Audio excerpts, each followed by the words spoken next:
Hey there, so this video is a handy hack for doing flip cup pours. Sometimes flip cups make me anxious because I really like an area, but then I stretch and tilt the canvas and I lose that specific area or like crush the cells or something.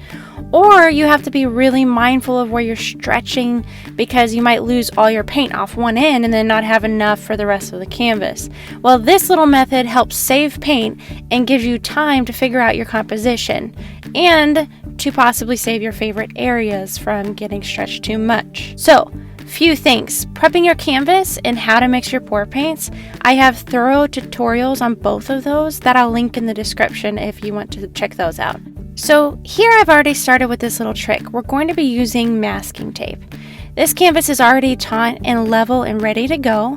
For actually making the border, I tear off 3 strips of tape per edge. I like to have a little length extra to go around each of the corners. So it's tacky side up, then another strip tacky side up and overlapping the first strip by about 1/3. Then you just press that down so they stick together.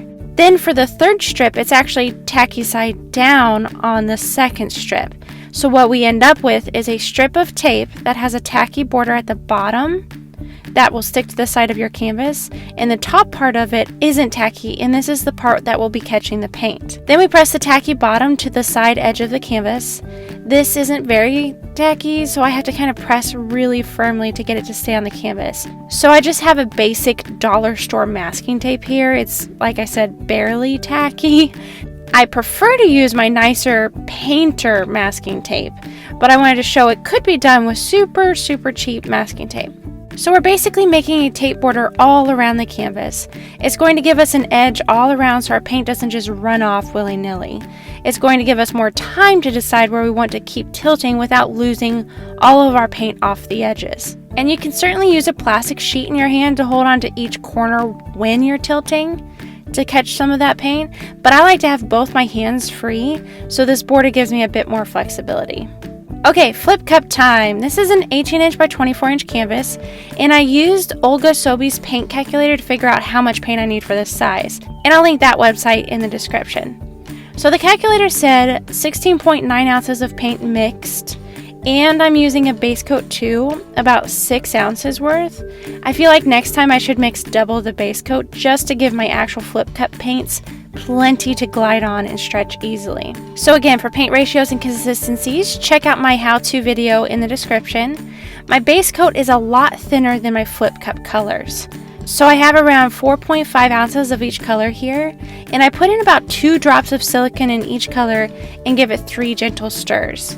Then I use an old food container for my flip cup. I layer in half of each color. Then I decide for fun, first time doing this, to put in 1 more drop of silicone and 3 gentle stirs in each color before I layer in the second round of each color. I always get worried that since I only want to barely stir the silicone to get those really big cells, too much stirring means smaller cells, but then I'm worried that the bottom portion of the overall color doesn't have any silicone in it because I only did 3 gentle stirs. So that's why I added in the second round of silicone, so to speak, before I pour it into my flip cup. Then I set that aside and I use a scraper to apply my base coat. Like I said, next time I'll do double the amount of base coat. I just really want the canvas coated with the base coat because I've had the most success keeping large cells if the flip cup colors can easily glide on the base coat. So here I flip it. And then I impatiently wait a bit for it to just kind of settle in there. Then I lift it up. And now I decide where to tilt first. So for composition of flip cups and keeping the area that you want, like I really like this area. And this over here seems kind of boring to me. So I've personally found the first area I tilt is going to get the most stretching and movement. So its cells and look have the highest chance of actually getting wrecked and kind of jagged and muddied. So again, first corner you tilt towards is probably not going to have the most cells left. It all just kind of depends on how you're doing it. So I'm going to tilt this direction first because it's not my fave. There's just not a lot going on here, I don't think. Then I bring it back to the center and tilt to my favorite side with this area.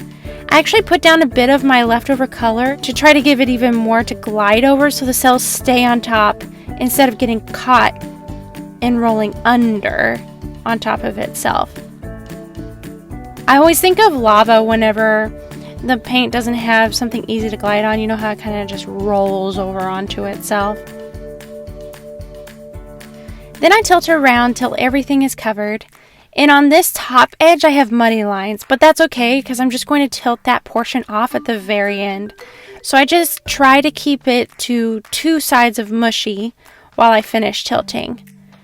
Then I remove the tape, and be careful if you lift the tape over the canvas because it could drip paint on your beautiful pour painting.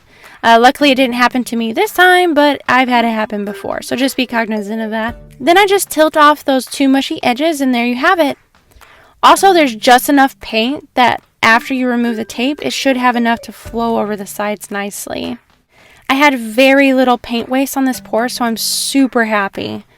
If I used so little paint without the taped edges, I probably would have only had about half my canvas covered in the end. So this just gives you a way to save paint and figure out your composition without sacrificing your favorite areas. Give this video a like if this was helpful or interesting. It lets me know what kind of content y'all like and what type of videos I should keep making. Thanks bunches!